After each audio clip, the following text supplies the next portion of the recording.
Now, most of you probably know that I've been away for the past week, drinking and partying and generally pretending to be some kind of big shot at Tampa Bay Comic-Con, which was awesome, by the way. But all good things must come to an end, and after waking up in the swamplands of Florida with a dead alligator on one side and an inflatable woman on the other, or was it the other way around? I realised it was time to return to not-so-sunny Scotland and get back to reviewing the state of modern entertainments. But what should I talk about? I pondered as I sat waiting for my flight and hoping I was airborne before the state police found that dead, alligator. Well, as it happened, fate stepped in at that very moment to provide me with an answer. There we go. One thing I'll say about Warner Brothers, unlike Disney Marvel, at least they're efficient with their stupidity. Now they're even cancelling finished movies before we can even see them. Honestly, give it a few more years and they're just gonna dump $100 million into a big pile and set it on fire. I mean, to the best of my knowledge, this is the first time that something like this has ever happened. Yeah, plenty of movies have flopped and TV shows have been cancelled, and then you get weird anomalies like that Fantastic Four movie from back in the 90s that was basically just a low-budget rights retainer designed never to be seen. But this is the first actual legit movie with big name actors and a real budget to get canned when it's basically ready to go. Right. Damn man, you've got to feel bad for the people involved in this. Like, imagine spending months or even years developing a major project like this, only to get told at the 11th hour that the whole thing's gonna get erased quicker than an unpopular Soviet citizen, and all your hard work was for nothing. It's a bit like taking the mountain to Mohammed, only to find out that he's already got a bigger one. I mean, don't get me wrong, it was always going to be a tough sell from a floundering studio that doesn't seem to know what to do with its awesome lineup of characters. Yet another female-centric superhero flick from a company with a spotty track record for this kind of thing, featuring a race-swap protagonist and some weird multiversal plot device that felt like a cheap excuse to get Michael Keaton back as Bruce Wayne. And I imagine the poor test screenings didn't exactly help convince the studio that they had a major hit on their hands, but if the rumours that I've heard are true, it actually scored higher than Black Adam and Shazam 2. Jesus, they're really f***ed in that case. But even if it didn't test well, you've got to ask yourself, how bad does a film really need to be that the studio would rather pull the plug on the whole thing and lose tens of millions of dollars rather than just recut it and try to salvage something halfway decent? Which is normally what would happen, right? But keep in mind, this is the same studio that reckoned Birds of Prey, Justice League, and Wonder Woman 1984 were fit for human consumption. I mean, man, you could even have released it direct to streaming and still recouped some of your losses. I don't know about you, but I'd rather make back $10 million than $0. Not a great plan. And Batgirl isn't the only movie to get canned. At the time of making this video, the rumour is that Supergirl's also on the chopping block.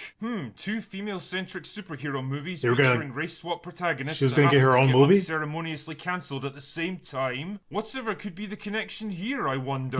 Well, buckle up, dear viewer, because we're about to venture into the murky world of corporate politics. The connection in this case is David Zaslav, the head of Warner Brothers Discovery, the new company that was created after AT&T dropped Warner Brothers like a big steaming turd because it was losing money hand over fist, and Discovery bought it up instead. With the takeover came a new leadership team under Zaslav and a new objective: to somehow the gigantic mess that DC on film has become. And holy this guy doesn't mess around. Right off the bat, he fired a bunch of senior executives from the old regime.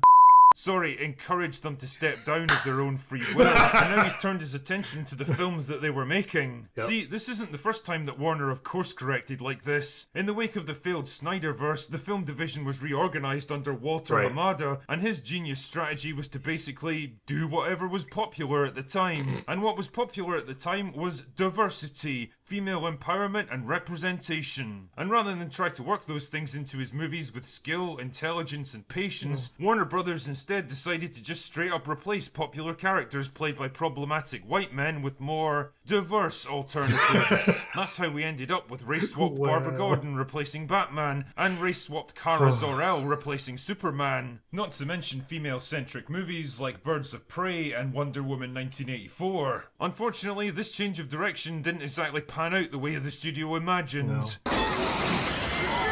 The latter two movies were gigantic Gross. turds that lost Warner Brothers a shit ton of money, and as for the others, well, I think it's fair to say that after nearly a decade of having the message shoved down our throats, audiences are getting a little bit tired of this shit. Simply race or gender swapping an existing character isn't going to earn you the kind of mindless applause that it used to. Pushing identity politics into stories where it doesn't belong, or presuming to lecture your audience on how they need to live their lives, is increasingly causing them to vote with their wallets. I think that Zaslav knows this, and that's why he killed Batgirl and probably Supergirl too, because they're both irrevocably tainted with the same stain. Of course, he also knows that he can't publicly criticise the message without incurring the wrath of the people who push it so hard. So instead, it was easier to make the excuse that the film was just plain and that's why he's cancelling it. I mean, maybe it actually is too, but let's be real here. Warner's never had a problem with putting out terrible comic book movies before, so why start now? I mean, it's not like their other upcoming films are going to set the world on fire either. No. Aquaman 2 is saddled with the world's least appealing actress in a major supporting role, who's pretty much become box office poison at this point. The only way to possibly salvage this film is to completely recast her, which would need extensive reshoots and re-edits, all of which cost a lot of money. It's the same problem with The Flash. That's probably going to get cancelled. Is the PR equivalent of a drunken man driving a battle tank through an antique store. But again, it would be so difficult and expensive to recast the main actor at this point that you'd be better off scrapping the entire He's pretty much in every scene. Again. And it's not like Warner Brothers have another $200 million just lying around doing nothing. Instead, they're doing the only reasonable thing that they can by cancelling the films that are cheap enough to kill outright and applying some damage control to the other ones. If Amber Heard somehow doesn't get removed, I'd expect her role to be cut down to the bare minimum in the finished product. And as for Ezra,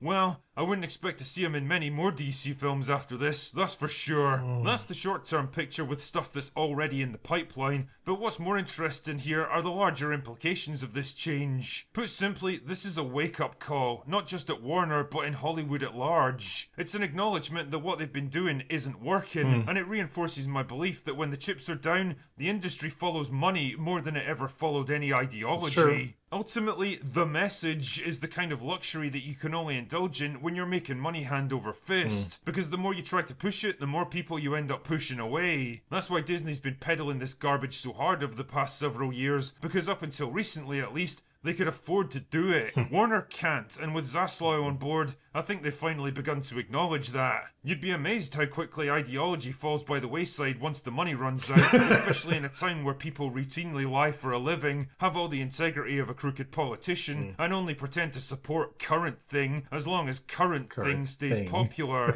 And the simple fact is that now, it isn't. Now it's time to stop around, jettison the dead weight and get things back on track. So I guess what I'm saying with all this is that while Batgirl may have fallen victim to corporate politics rather than bad production, I think the longer term implications might be positive ones. Warner Brothers may be the first domino to fall, but something tells me they won't be the last. And when other companies realise that you can safely drop the message and the people peddling it, well, the next year or two could turn out to be very interesting. I hate those suits.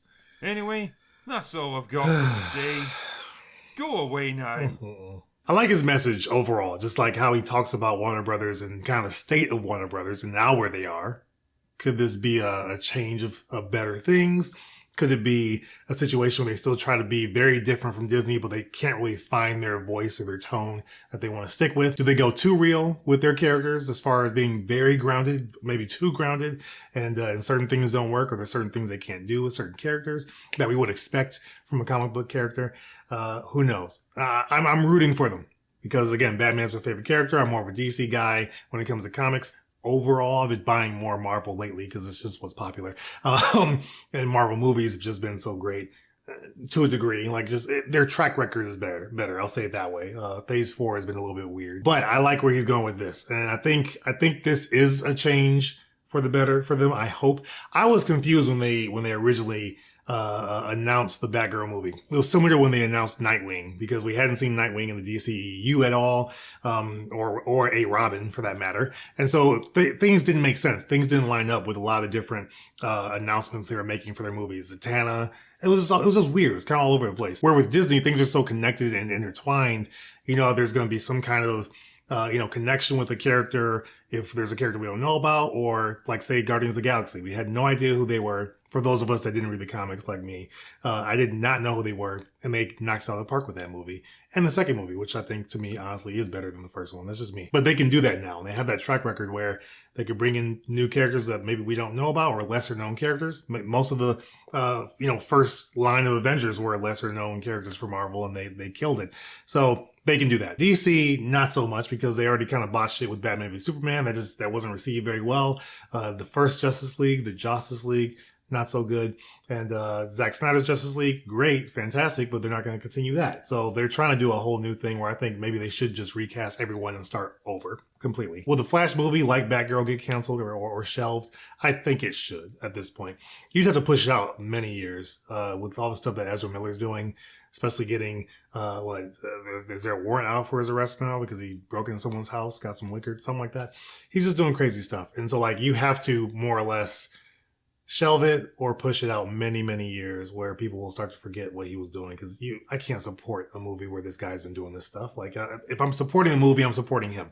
And I can't do that. I would have wanted to see Michael Keaton as Bruce Wayne or Batman again, coming back after so many years. Yes, I want to see that. Like many of you. We want to see that. But I can't support a guy or a studio who supports a guy who, again, based on what I've been reading, this guy, Ezra Miller, he's in every scene in the movie, pretty much. So they can't really reshoot it. It's almost impossible. And I just can't see myself watching it because of that. And so at least in theaters, who knows? We'll see what they do. But I think you kind of have to start from scratch. I mean, you got Aquaman, you got Black Adam now. You got, Shazam 2. And it's funny because this year we're getting 2 Shazam-esque movies, more or less. So there is that. I just want them to start over. I really do. Because I don't really care for the Shazam movies. Black Adam, it looks like it'll be fun from an action standpoint, but The Rock is getting on my nerves a little bit because he's just himself in every movie, and these trailers aren't all that great. So yeah, I'm just I'm very tepid when it comes to my feelings for what DC is doing, because their trailers in most cases can be very good. Trailers so far this year have been awful, but they normally would put out really good trailers and get me hype, and I'm not hype at all. I'm not falling for it. I'm not going to fall for it. That's just where I'm at. Let me know your thoughts though on Batgirl. Did you want to see it? It's a finished movie. Maybe they could put it out one day as a one-off thing. They could just put it out. Who knows? Just out of the blue. Just, hey, guess what? We just put this on HBO Max all of a sudden for no reason. Watch it. They could do that. But would it bring subscribers? Probably not. If they really push the Batman angle as far as Michael Keaton being Batman, that could do it. But I don't think he's really in that movie all that much from what I've been reading and hearing. I think it was more of like a cameo. He might be in a few scenes, but it's not like he's really deep into the movie. But I don't know. Just me. My thoughts. Let me know your thoughts in the comments below. I always appreciate that we could do this. Laugh together, watch together. Some more Critical Drinker. You guys have been asking for it. So here you go. I enjoy these videos. They're really good. I watched most of them just by myself. I don't normally do reactions, but I wanted to talk about this topic. And I thought I'd watch his video on it because I always appreciate his stance and his opinion and kind of his mindset of how he looks at movies, and also just the business of movies, because this is definitely more of a business standpoint than a creative one, I think. So my thoughts, I'm looking forward to your thoughts in the comments below as always. Members, subscribers, watchers, however you support the channel, it's really appreciated. I hope you have yourselves a great rest of the day and a really great weekend, because it's been great for me so far. Hope it's great for you. But otherwise, I will see you guys on the next video. Take care.